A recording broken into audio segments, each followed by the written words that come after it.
ওগো মায়ার নবী তাকায়া দেখি এমন যুবতী যার মতো সুন্দরী গোটা আরবের মধ্যে আর একটাও নাই। অমন যুবতী মেয়েকে দেখার পর শয়তান আমার দিলের মধ্যে ওয়াসওয়াসা দেওয়া শুরু করে।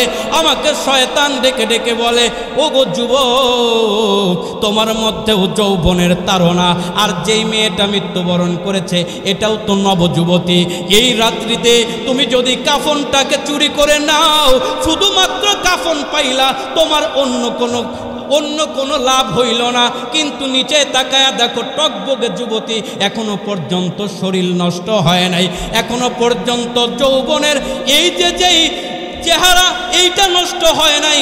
তুমি যদি চাও এই মৃত মেয়েটার সাথে মেলামেশা করতে পারো, জেনার কর্মকাণ্ড আরম্ভ করতে পারো, যদি এই মেয়েটার সাথে মিলিত হও দুনিয়ার কোনো মানুষ দেখবে না, এমনকি এই মেয়েটাও তোমার বিরুদ্ধে কিছু বলতে পারবে না। শুধু কাফন নিয়ে সন্তুষ্ট থাইকো না, যাও এই মেয়েটার সাথে মিলিত হয়ে যাও। যুবক কাঁদে আর বলে, নবী আমার, আমি শয়তানের ধোঁকায় পড়ে রাতের আধারে এই মৃত মেয়েটার সাথে মিলিত হয়ে গেলাম।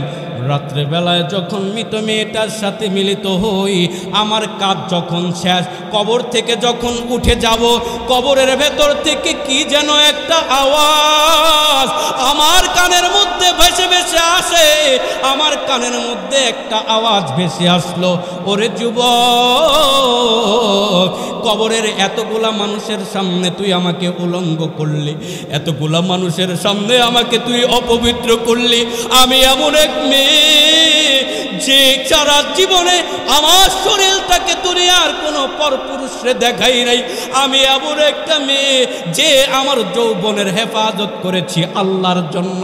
আমি এমন এক মেয়ে যে আমার চোখের হেফাজত করেছি আমার আল্লাহর জন্য। আমি আল্লাহর ভয়ে কোনোদিন পর্দা লঙ্ঘন করি নাই। কিন্তু আমি মৃত্যুর পরে কেন রে তুই এত মানুষের মধ্যে আমারে উলঙ্গ করলি, কেন রে আমারে অপবিত্র করলি? যেই আল্লাহর সামনে আমি আমার যৌবনের হেফাজত নিয়ে যাইতে চাইলাম, এখন তো কিয়ামতের ময়দানে আমাকে অপবিত্র অবস্থায় দাঁড়াতে হবে, কেন তুই আমার সাথে এটা করলি? আল্লাহর রাসূলের কাছে যুবক বলে, কবরের ভেতর থেকে যখন এই আওয়াজগুলো আসতেছিল, শোনার পর মায়ার নবী চেহারাটা দূরে সরায়া নেয়। মায়ার নবী ডেকে বলেন, তুমি যেই অন্যায় করেছো, হয়তোবা এই অন্যায়গুলা আমার আল্লাহ মাফ করবে না। কেবলমাত্র এই কথাটা বলেছে, যুবক একটা মুহূর্ত দেরি করে নাই, উঠা দৌড় দিয়া চলে গিয়েছে। যুবকের চিন্তা, না জানি আল্লাহর রাসূল যদি আমার নামে কোনো বদদোয়া করে আমি তো ধ্বংস হয়ে যাব, আমি তো জাহান্নামের আসামি হয়ে যাব। তাড়াতাড়ি দৌড় দিয়া চলে যায় যে আরবের সবচাইতে উঁচু পাহাড়, যেইটার উপরে আর কোনো পাহাড় নাই, ওই উঁচু পাহাড়ের উপরে যায়া দুইটা হাত আল্লাহর আসমানের দিকে উঠায়া কাঁদে, আল্লাহ আপনার বান্দা আমি অন্যায় করে ফেলেছি, এর চাইতে উঁচু পাহাড় যদি থাকতো আমি ওই উঁচু পাহাড়ে যায়া আপনারে ডাকতাম। আমার যদি ক্ষমতা থাকতো আমি আসমানে উঠা আপনার কুদরতি পা জড়ায়া ধরতাম, কিন্তু এর থেকে উপরে উঠার ক্ষমতা আমার নাই। আল্লাহ আপনার কাছে তাওবা করলাম, দয়া করে মাফ করে দেন। আপনার নবীও তো আমার থেকে চেহারা ঘুরাইয়া নিল, আমি আর কার কাছে যাব? এটা বলে যখন কান্না করে, একদিন যায়, 2 দিন যায়, মাস চলে যায়, 40 দিন পরে আল্লাহ তাআলা জিবরাইল আমিনকে পাঠালেন। জিবরাইল আমিন আল্লাহর রাসূলের কাছে এসে বলতেছে, ও নবী, আল্লাহ আমাকে আপনার কাছে পাঠাইছেন 3টা প্রশ্ন করার জন্য। 1 নম্বর প্রশ্ন, বলেন না এই দুনিয়ার সবাইকে আপনি সৃষ্টি করেছেন নাকি আল্লাহ সৃষ্টি করেছে? চিৎকার করে বলেন না, দুনিয়া সৃষ্টি করেছেন কে? মায়ার নবী ডেকে বলেন, এই দুনিয়া আমি কিভাবে সৃষ্টি করব? এটা তো সৃষ্টি করেছেন আমার আল্লাহ। 2 নম্বর প্রশ্ন আমার, ও নবী বলেন না এই দুনিয়ার সমস্ত মাখলুককে আপনি রিজিক দেন নাকি আল্লাহ রিজিক দেয়? মায়ার নবী বলেন, এই দুনিয়ার মাখলুকগুলাকে তো আল্লাহ রিজিক দেয়, আমি কোত্থেকে রিজিক দিব? 3 নম্বর প্রশ্ন, ও নবী এই দুনিয়ার মানুষগুলাকে ক্ষমা কি আপনি করেন করেন নাকি আল্লাহ করেন? চিৎকার করে বলেন, দুনিয়ার সমস্ত গুনাহগারদেরকে ক্ষমা করনেওয়ালা একমাত্র কে? মায়ার নবী ডেকে বলেন, সমস্ত মানুষকে ক্ষমা করনেওয়ালা মালিক তো একমাত্র আল্লাহ, আমি কেমনে ক্ষমা করব? এত জ্ঞানী হওয়ার পরেও কয় হাজার নবী রাসূলের জুতা টানছেন কেন? জ্ঞান অর্জনের জন্য। তার মানে বোঝা গেল, যার জ্ঞান যত বেশি সে শিখতে চায় তত বেশি, আর যার জ্ঞান যত কম সে মানুষকে শিখাইতে চায় বেশি। নাইলে লুকমান হাকিমের জ্ঞান, যার ব্যাপারে আল্লাহ বলতেছে আমি লুকমানরে জ্ঞান দান করছি, এই লোক জ্ঞান অর্জনের জন্য 4000 নবী রাসূলের খেদমত করলেন, 4000 নবী রাসূলের জুতা টানলেন। কিন্তু আমাদের সমাজে দেখা যায় 3 দিন মাত্র তাবলীগ করে, 3 দিন পীর সাহেবের দরবার থেকে ঘুরে এসে 14 বছর পরা মুফতি সাহেবের ভুল ধরে হয়, উনার পাশে নামাজ হয়। দিনে 5 বার মিসাক করার কথা, ইমাম সাহেব মিসাক করে মাত্র 1 বার। পাগড়ি বান্ধার কথা, পাগড়ি বান্ধে না, টাচ ফোন চালায়। কার পাশে নামাজ পড়বো ভাল লাগে না? এমন ভুল ধরা পাকনা মুসল্লি আছে না নাই? আছে না নাই? ইমাম পড়ছে 14 বছর, এই তাবলীগ করছে কয়দিন? 3 দিন। এই পীর থেকে ঘুরে আসছে কয়দিন? 3 দিন। আহা, যে 3 দিন শিখে আসছে সে ভুল ধরলে তাও না মানা যায়। কত মানুষ যে আছে জারি গান শুনে ইমাম সাহেবের ভুল ধরে, জারি গান শুনে যে কয় নূহ নবীর নানির নাম কি কন্ত, বুঝো? আছে না নাই? আর একটু জোরে কন। লুকমানে হাকিম বলেন, ইন্নী খদামতু আরবাআতা আলাফিম মিনাল আম্বিয়া। আল্লাহ আমাকে এত জ্ঞান দান করার পরেও আমি 4000 নবী রাসূলের খেদমত করছি শুধু জ্ঞান অর্জন করার জন্য। এরপরে কি বললেন? ওয়া হাসালতু মিনহু সামানিয়াতা আশিয়া। 4000 নবী রাসূলের খেদমত করে আমি 8টা জিনিস শিখছি। কয়টা জিনিস? আচ্ছা, আমরা মূল তাফসিরে যাওয়ার আগে লুকমানে হাকিম 4000 নবী রাসূলের কাছ থেকে মাত্র যেই 8টা জিনিস শিখলো, এইটা যদি আমরা কয়েক মিনিটে আপনাদেরকে বলি, খুব কষ্ট হবে আপনাদের? শুনবেন না? কে কে দুইটা হাত উঁচু করেন। মাশাআল্লাহ, অর্ধেক মানুষই শুনবেন না। যারা শুনবেন না চলে যান, যারা শুনবেন আগে শুনবেন। যারা শুনবেন আবার হাত উঁচু করেন। লিল্লাহি তাকবীর, নারে তাকবীর, আল কোরআনের আলো। আল্লাহ আমাদের সবাইকে কবুল করেন, বলছে আমিন। তাইলে 4000 নবী রাসূলের খেদমত করে কয়টা জিনিস শিখছে? আমি একটা একটা করে বলবো, আপনারা মুখস্থ করবেন, কারণ বেচারা এত নবী রাসূলের খেদমত করে মাত্র 8টা জিনিস শিখছে। আপনি যদি 8 মিনিটে শিখেন, এটা কি মনে রাখবেন না ভুলে যাবেন? মনে রাখবেন ইনশাআল্লাহ। 1 নম্বর, লুকমানে হাকিম বলেন, ইন্নী খাদামতু আরবাআতা আলাফিম মিনাল আম্বিয়া ওয়া হাসালতু মিনহু সামানিয়াতা আশিয়া। আমার জীবন দশায় আমি 4000 নবী রাসূলের খেদমত করলাম। ওয়া হাসালতু মিনহু সামানিয়াতা আশিয়া, আর তাদের কাছ থেকে আমি মাত্র 8টা জিনিস শিখলাম। যে 8টা জিনিস শিখেছি তার মধ্যে 1 নম্বর হলো 4000 নবী রাসূল আমাকে একটা জিনিস শিখাইলেন, সেটা হলো, ও লুকমান, ইযা কুনতুম ইলাস সালাতি ফাহফাজ কলবাক। লুকমান, তুমি যখন নামাজে দাঁড়াবে তখন তোমার কলবের হেফাজত করবে। এটা হলো 1 নম্বর। 1 নম্বর কি? যখন নামাজে দাঁড়াবে তখন বলেন কি হেফাজত করবে? সবাই কোন? তার অর্থ হলো নামাজে যখন দাঁড়াবে খবরদার তোমার কলব জানি যায় নামাজের গণ্ডি থেকে বাইরে না যায়। একটা জিনিস মনে রাখবা, নামাজে যখন দাঁড়াইছো, আনতা আবুদাল্লাহা কাআন্নাকা তারা ফা ইল্লাম তাকুন তারাহু ফা ইন্নাহু ইয়ারা। দুনিয়ার কেউ না দেখলেও একজন দেখে, তিনি কে? ওই আল্লাহ তোমারে দেখতেছে। এই জন্য যায় নামাজের গণ্ডি থেকে যেন তোমার অন্তর ছুটা অন্য জায়গায় না যায়। আমাদের তো আগের থেকেই যায় না, ঠিক না? যায়, আমাদের যায় যায় ওই মুরব্বী মাথা চুলায়, ওনার যায় না, যায়নি, আমাদের যায়নি।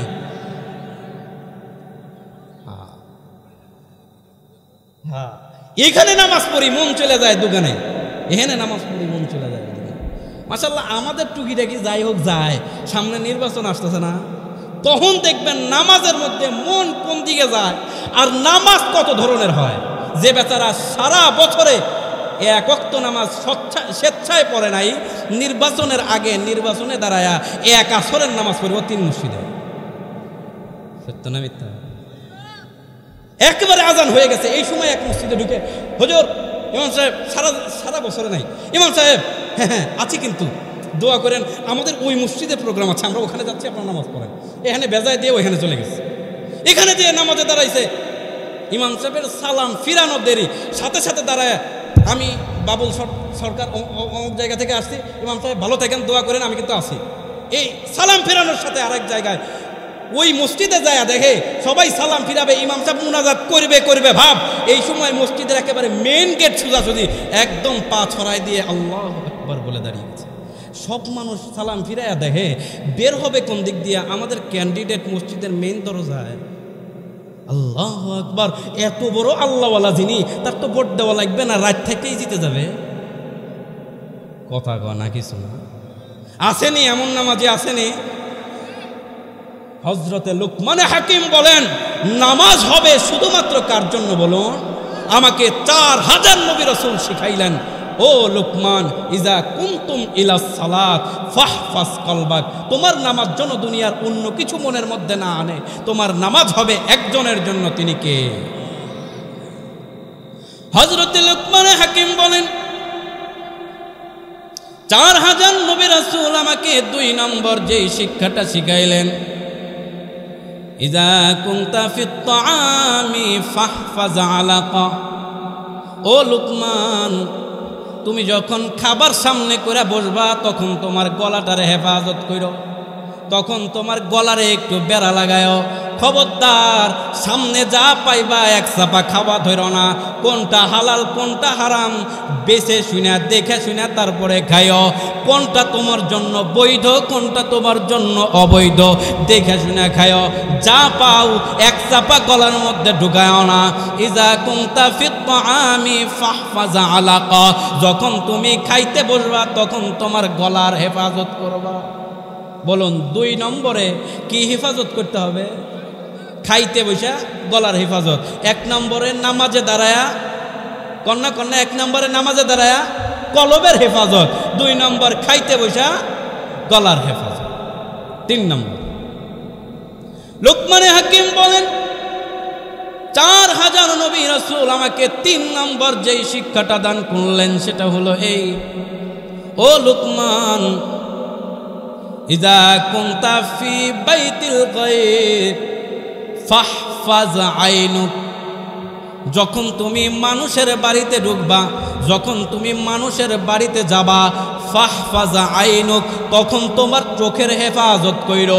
খবরদার, মানুষের বাড়িতে ঢুইকা জানি টালু মালু তাকায়া অন্য কিছু না দেখা ফেলাও। বলুন তো দেখি, মানুষের বাড়িতে ঢুকলে কি হেফাজত করতে হবে? কে চোখের হেফাজত। সুন্নাত হইল কারো বাড়িতে ঢুকার পূর্বে দরজায় দাঁড়িয়ে প্রথমে সালাম দেয়। নবী আমার বলেন, কোন মানুষের বাড়িতে যাওয়ার পরে সর্বপ্রথম মুমিন বান্দা 1 নম্বরে সালাম দিবে, আসসালামু আলাইকুম ওয়া রাহমাতুল্লাহ। বাড়ির ভেতর থেকে জবাব নাই, আবার সালাম দিবে, আসসালামু আলাইকুম ওয়া রাহমাতুল্লাহ। 2 বারেও জবাব নাই, আবার সালাম দিবে, আসসালামু আলাইকুম ওয়া রাহমাতুল্লাহ। 3 বারেও যদি জবাব না আসে তাইলে বাড়ির থেকে ফিরে আসবে। ভেতরে যদি কথা হয় তবুও ঢুকবে না, ভেতরে যদি মানুষ থাকে তবুও ঢুকবে না। সালামের জবাব নাই, যার বাড়িতে সে ফিরে আসবে। তাহলে সুন্নাত তরিকা হলো মানুষের দরজায় গিয়ে আগে কি করবেন? শুদ্ধ করে সালাম দেন তো, আসসালামু আলাইকুম, বলেন আসসালামু আলাইকুম। প্রথমে কারো বাড়ির সামনে গেলে আগেই সালাম। এবার ঘরের মহিলা যারা থাকবেন তাদের ব্যাপারেও আল্লাহর রাসূল বলেন, বাইরে থেকে কেউ যদি সালাম দেয়, বাড়িতে পুরুষ মানুষ নাই, তাহলে ভেতরের যে মহিলা, ভেতরের যেই ভাবি, ভেতরের যেই আফা, ভেতরের যেই খালাম্মা, ইনি যখন বাইরের কোনো পর পুরুষে সালাম দেয় ভেতর থেকে নরম কণ্ঠে সুন্দরভাবে জবাব দিতে পারবে না, বারবার সালাম দিতেছে, ভেতরে মাত্র একজন মহিলা মানুষ, আল্লাহর রাসূল বলেন কর্কশ ভাষায় উত্তর দেবে, বারবার সালাম দেয়, ভেতর থেকে জোরে বলে হ্যাঁ এখন বাড়ি নাই পরে আসেন যান। একজন বলেন যদি চিল্লায় কয় এখন বাড়ি নাই পরে আসেন, এই লোক কি আর কথা বলতে আগাবে? আর যদি বলে আপনার ভাইয়া বাড়ি নেই তো কি হয়েছে আসেন, তখন আসবে? ভাইয়া বাড়ি না থাকলে তো আসেনি না, আমাদেরকে বুঝি পছন্দ হয় না তাই না, তখন আসবেনি? তখন কি ভেতরে যাবে? ভেতরে যাবে, আরো কত কাহিনী কত কিছু হয়ে যাবে, ঠিক না? আল্লাহর রাসূল শিখাইলেন যাওয়ার আগে পরাপর 3 বার সালাম, যদি সালামের উত্তর না হয় তাহলে ফেরত আসতে হবে। মহিলাদেরকে শিখাইলেন বাড়ি পুরুষ মানুষ নাই কর্কশ ভাষায় জবাব দেন, নাই পরে আসেন, চলে যাবে। আর এই যে যদি মিষ্টি কথা শুরু হয় এও বলবে ভাবি আসতে তো চাই কিন্তু আপনিও বা খোঁজ খবর রাখেন কোথায়, এই শুরু হলো। হয়নি এরকম কারবার?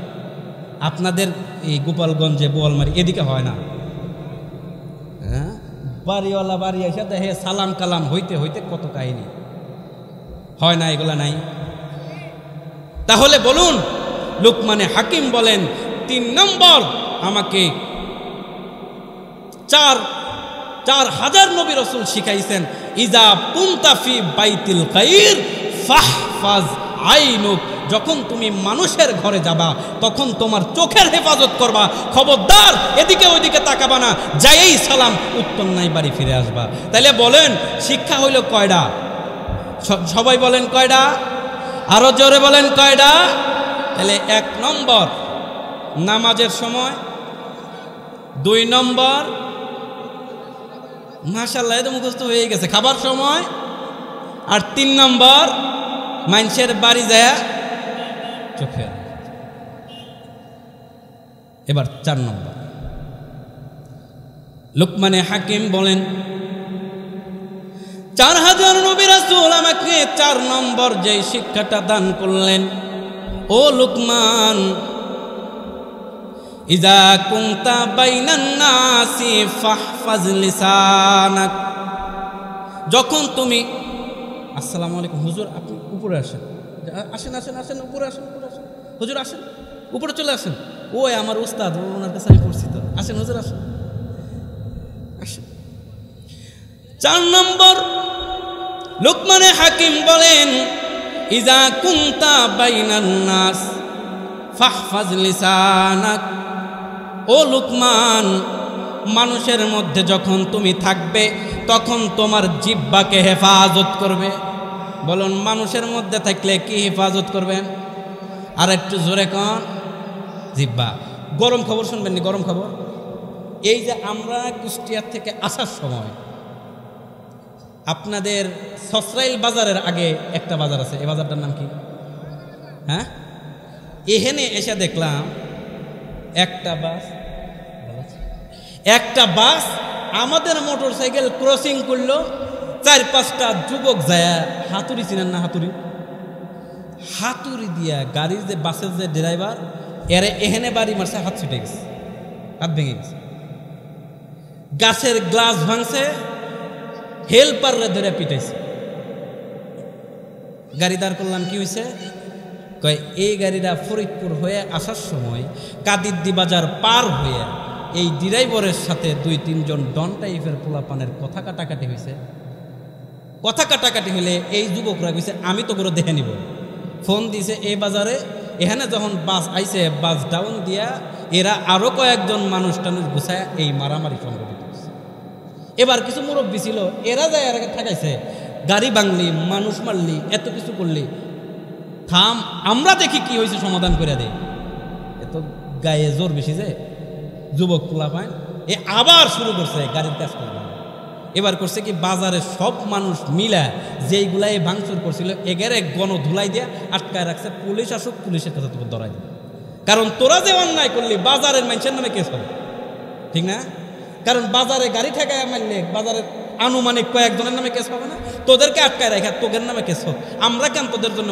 আচ্ছা এই যে মারামারিটা হইল প্রথম কাজটা কার না?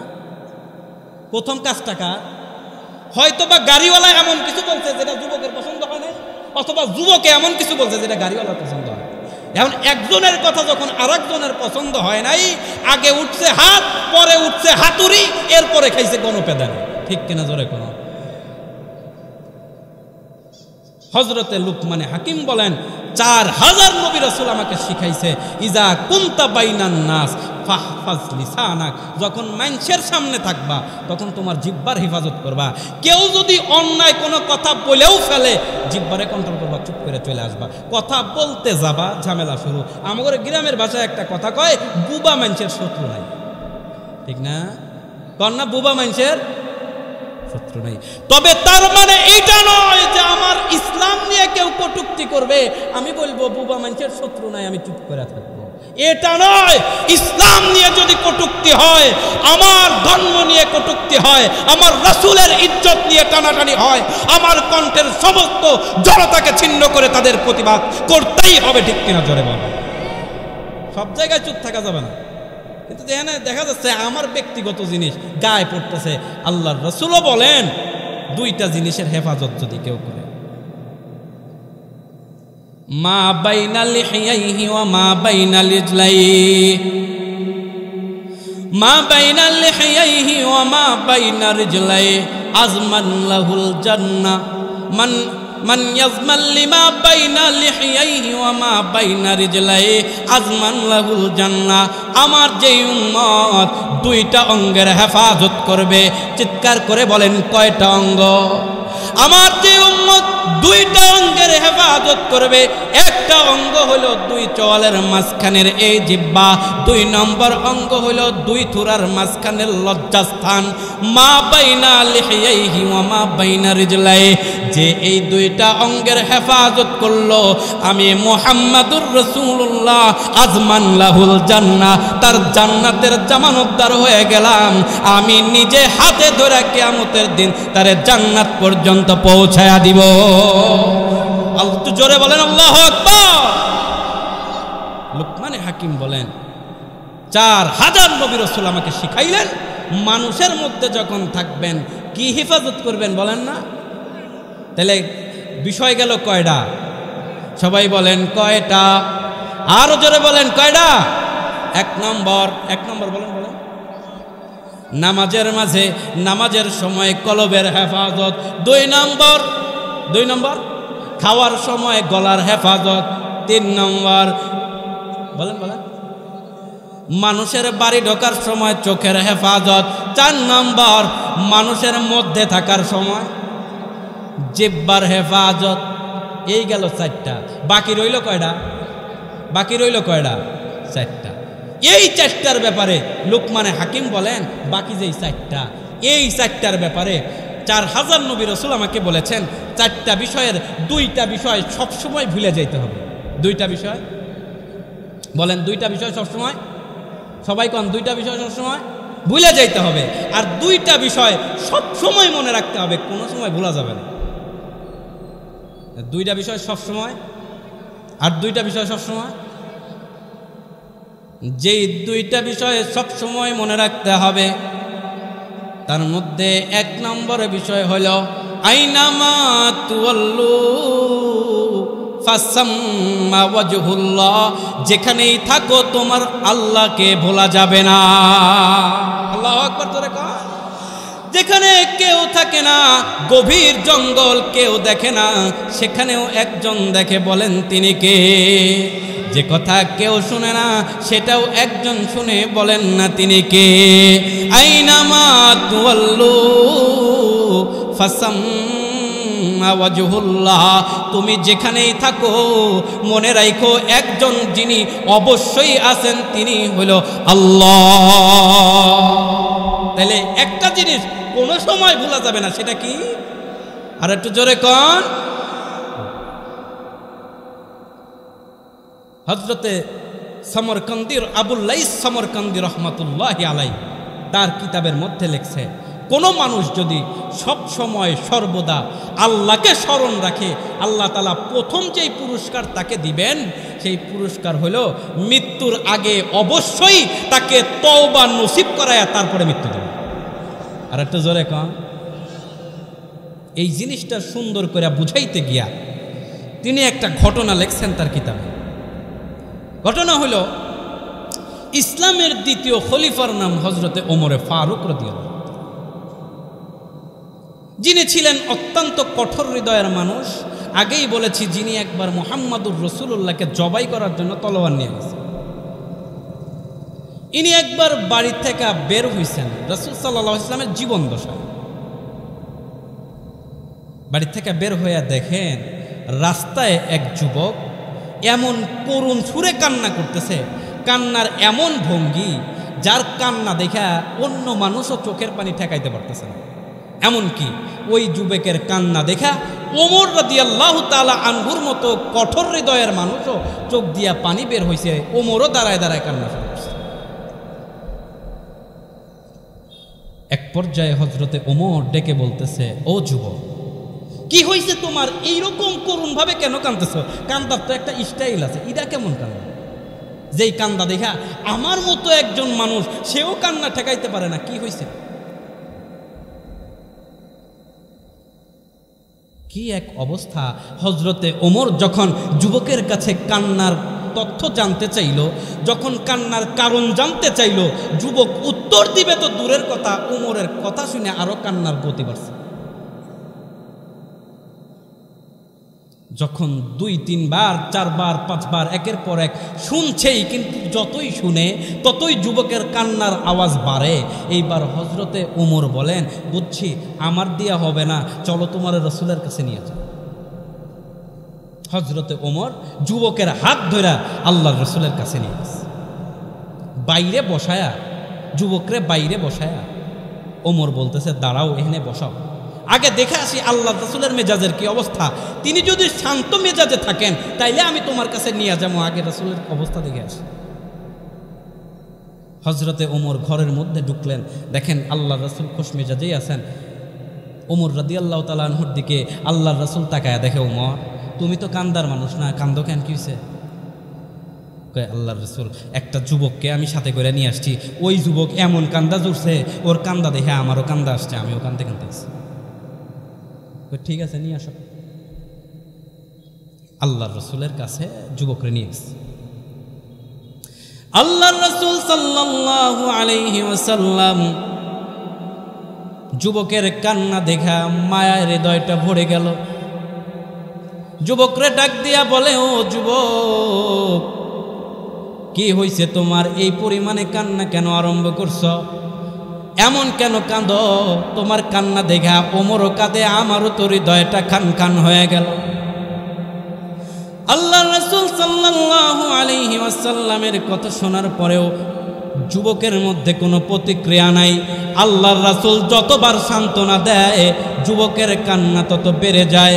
আল্লাহর রাসূল যত সান্ত্বনা দেয় যুবকের কান্না তত বেড়ে যায়। কি হয়েছে বলো? যুবকের মুখ থেকে কোনো জবাব নাই। অনেকক্ষণ পরে ফুপাইতে ফুপাইতে বলে, ও আল্লাহর রাসূল, আমি কান্দি একটা কারণে, আমার দ্বারায় এমন গুনাহ হয়েছে যেই গুনাহ কোনোদিন আল্লাহ মাফ করবে না। এমন একটা গুনাহ করছি যেই গুনাহ হয়তো বা আল্লাহ কোনোদিন মাফ করবে না, এই জন্য আমি কাঁদি। কি গুনাহ করেছ বলো? যুবক কথা বলার সাহস পায় না, হাত পা কাঁপতেছে, চোখ দিয়া অঝর ধারায় পানি ঝরতেছে, বলে না। আবার জিজ্ঞাইছে, কি হয়েছে বলো, কেন কাঁদতেছ? আল্লাহর রাসূলের কথা শোনার পরে এবারও যখন যুবক কথা বলে না, আল্লাহর রাসূল ডেকে বলতেছে, যুবক, এত ভয় পাওয়ার কারণ নাই। কি এমন অন্যায় করেছ? তোমার অন্যায় কি আসমানের চাইতেও বড় নাকি যে এত পরিমাণ কাঁদতেছ? আল্লাহর রাসূলের কথা শুনে যুবক বলে, জি, আমার কাছে মনে হয় আমি যেই অন্যায় করেছি এই অন্যায়টা আল্লাহর আসমানের চাইতেও বড়। বলেন, এটা আশ্চর্যের বিষয় না? আসমানের চাইতে বড় অন্যায় করেছে।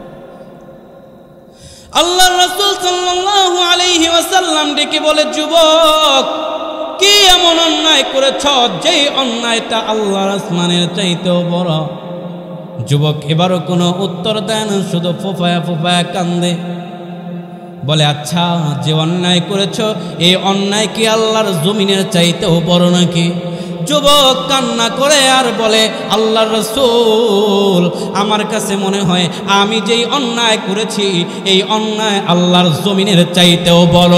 এবার মায়ার নবী ডেকে বলে, যুবক, তুমি যেই অন্যায় করেছ এই অন্যায় কি আল্লাহ তাআলার দয়ার চাইতেও বড় নাকি? এই অন্যায় কি আল্লাহর মায়ার চাইতেও বড় নাকি?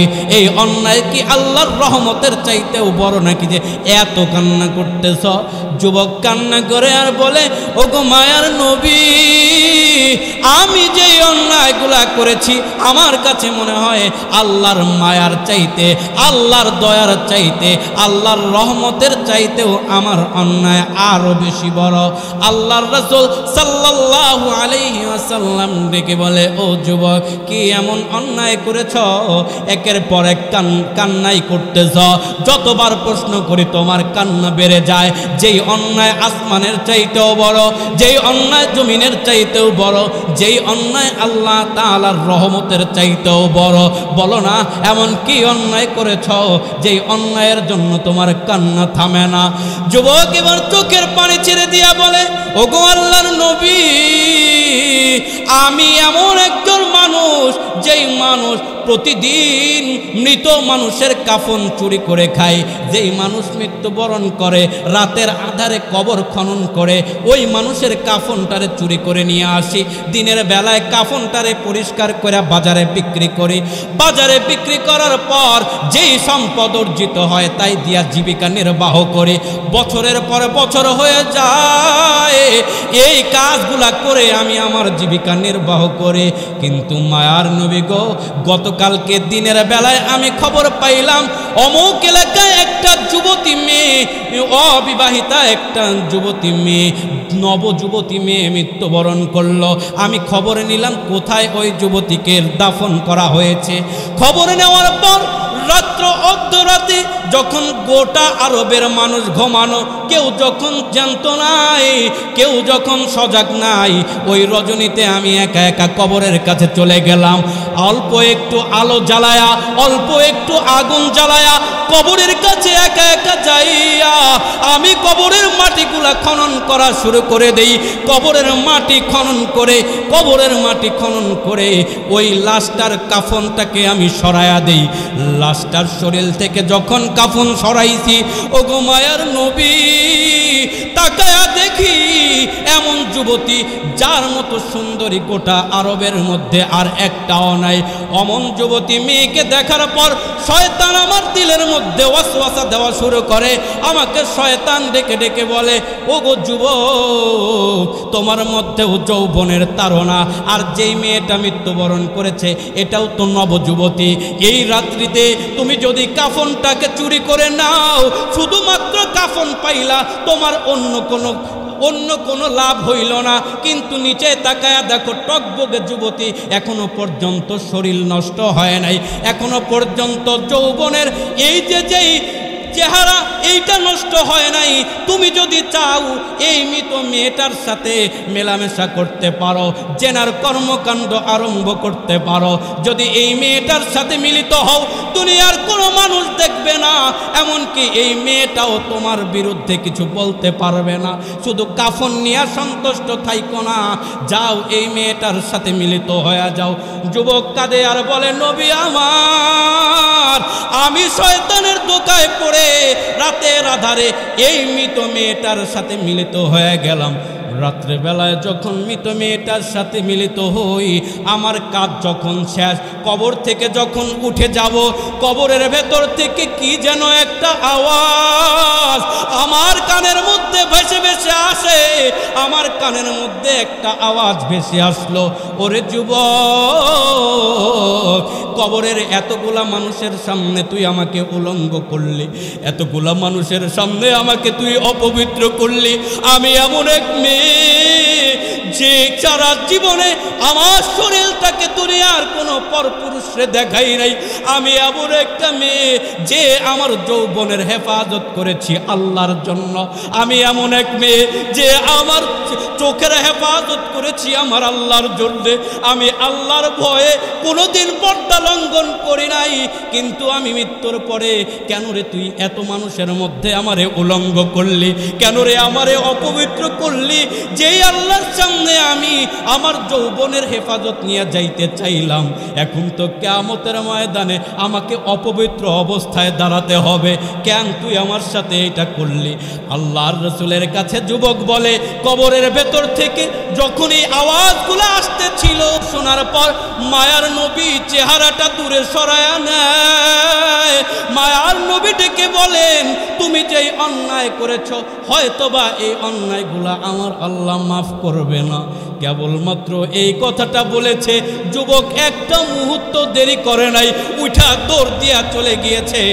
যুবকের চিন্তা, না জানি আল্লাহর রাসূল যদি আমার নামে কোনো বদদোয়া করে আমি তো ধ্বংস হয়ে যাব, আমি তো জাহান্নামের আসামি হয়ে যাব।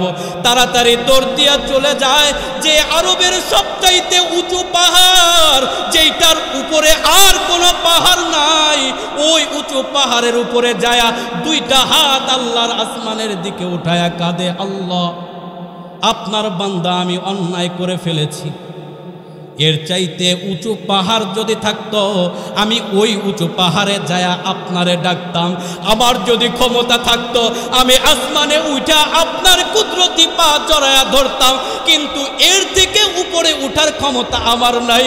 আল্লাহ আপনার কাছে তাওবা করলাম, দয়া করে মাফ করে দেন। আপনার নবীও তো আমার থেকে চেহারা ঘুরাইয়া নিল, আমি আর কার কাছে যাব? এটা বলে যখন কান্না করে, একদিন যায়, 2 দিন যায়, মাস চলে যায়, 40 দিন পরে আল্লাহ তাআলা জিবরাইল আমিনকে পাঠালেন। জিবরাইল আমিন আল্লাহর রাসূলের কাছে এসে বলতেছে, ও নবী, আল্লাহ আমাকে আপনার কাছে পাঠাইছেন 3টা প্রশ্ন করার জন্য। 1 নম্বর প্রশ্ন, বলেন না এই দুনিয়ার সবাইকে আপনি সৃষ্টি করেছেন নাকি আল্লাহ সৃষ্টি করেছে? চিৎকার করে বলেন না, দুনিয়া সৃষ্টি করেছেন কে? মায়ার নবী ডেকে বলেন, এই দুনিয়া আমি কিভাবে সৃষ্টি করব? এটা তো সৃষ্টি করেছেন আমার আল্লাহ। 2 নম্বর প্রশ্ন আমার, ও নবী বলেন না এই দুনিয়ার সমস্ত মাখলুককে আপনি রিজিক দেন নাকি আল্লাহ রিজিক দেয়? মায়ার নবী বলেন, এই দুনিয়ার মাখলুকগুলাকে তো আল্লাহ রিজিক দেয়, আমি কোত্থেকে রিজিক দিব? 3 নম্বর প্রশ্ন, ও নবী এই দুনিয়ার মানুষগুলাকে ক্ষমা কি আপনি করেন নাকি আল্লাহ করেন? চিৎকার করে বলেন, দুনিয়ার সমস্ত গুনাহগারদেরকে ক্ষমা করনেওয়ালা একমাত্র কে? মায়ার নবী ডেকে বলেন, সমস্ত মানুষকে ক্ষমা করনেওয়ালা মালিক তো একমাত্র আল্লাহ, আমি কেমনে ক্ষমা করব?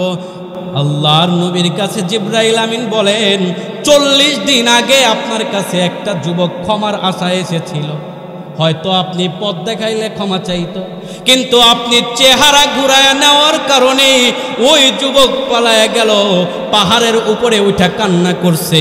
40 দিন কান্না করার পরে এখন তার এমন অবস্থা, 40 দিনে খাওয়াও নাই, 40 দিনে পানাহারও নাই, কানতে কানতে চোখ দিয়া পানির বদলে এখন রক্ত বের হওয়া শুরু হয়েছে। আল্লাহ আমাকে পাঠিয়েছে, ও নবী কয়েকজন সাহাবীকে পাঠায়া আপনার ওই সাহাবীকে খবর দিয়া দেন, আল্লাহ তাআলা ওই বান্দার তাওবাকে কবুল করে তাকে জান্নাতি মানুষদের কাতারে তার নামগুলা লিখে দিয়েছে। আমার হুজুর অনেক আগে চলে আসছেন, এজন্য আমি আর কথা আগাবো না। যেটা বলছিলাম, সবসময় একটা জিনিস মনে রাখতে হবে, সেটা কি বলেন বলেন? আল্লাহ, যাকে কোনো সময় ভুলে গেলে হবে না। আবুল্লাহ সামরকান্দি রহমতুল্লাহি আলাইহি বলেন, সর্ব অবস্থায় কেউ যদি আল্লাহকে স্মরণ রাখে তার এক পুরস্কার হইল আল্লাহ তাআলা তাকে তাওবা করায়া তারপরে মৃত্যু দেন। বাকি রয়েছে আর কয়টা? হ্যাঁ, বাকি রয়েছে আর 3টা। হুজুর আসছে সামনের দিকে, আর আগাবো না। আল্লাহ তাআলা যদি সামনে কখনো মুলাকাতের ব্যবস্থা করে দেয়, সামনে কথাগুলো বলবো। ততদিন পর্যন্ত ঈমানের হালাতে আমাকে এবং আপনাকে বেঁচে থাকার তৌফিক দান করেন। মৃত্যু হয়ে গেলে কালেমার সাথেই মৃত্যু দান করেন। আসসালামু আলাইকুম ওয়া রাহমাতুল্লাহি।